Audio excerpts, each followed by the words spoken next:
Greetings. We continue today with the subject of righteousness of heart, the third element of worship, a broken spirit, a contrite heart, prayer, which then produces righteousness of heart, the search for righteousness. See, God searches our hearts, looking, seeking for righteousness. Psalm 44:21 declares, "Shall not God search this out? For he knoweth the secrets of the heart." Psalm 139 verse 23 says, "Search me, O God, and know my heart. Try me and know my thoughts." Every time I read that, I think, the purpose of the search is not to yield information for God's benefit, because he already knows everything. The request of the search is so that we can understand where we truly are in our relationship to him. He goes on to say in verse 24, "And see if there be any wicked way in me, and lead me in the way everlasting." Jeremiah 17:9, "The heart is deceitful above all things and desperately wicked. Who can know it? I, the Lord, search the heart. I try the reins, the innermost being of a man, even to give every man according to his ways and according to the fruit of his doings."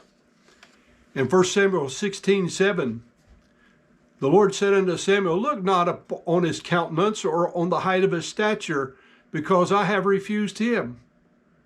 For the Lord seeth not as man seeth. For man looketh on the outward appearance, but the Lord looketh on the heart."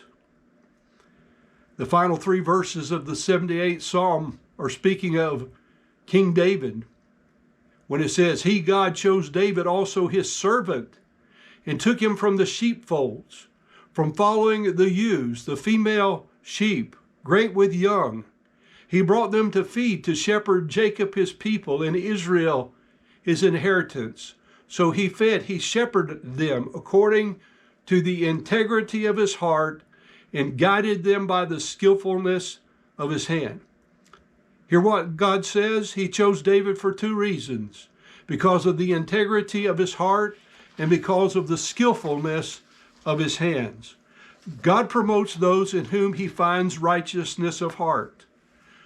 The 11th Psalm, verse 17, "For the righteous Lord loveth righteousness. His counsel doth behold the upright." Deuteronomy 6:25, "And it shall be our righteousness, if we observe to do all these commandments before the Lord our God, as he hath commanded us." Now let's play one round of Jeopardy. The answer is in Psalm 15:2. "He that walketh uprightly and worketh righteousness and speaketh the truth in his heart." So what was the question? Well, Psalm 15:1, the question is, "Lord, who shall abide in thy tabernacle?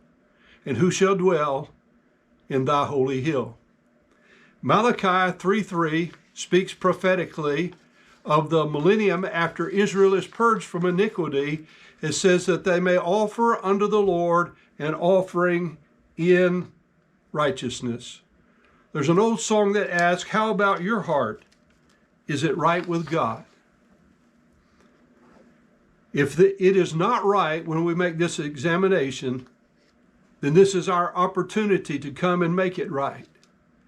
You see, if we come and go from God's house without making our hearts right with him, then we've neither meditated nor worshiped according to biblical principles and standards, and there will be no valid service which will follow.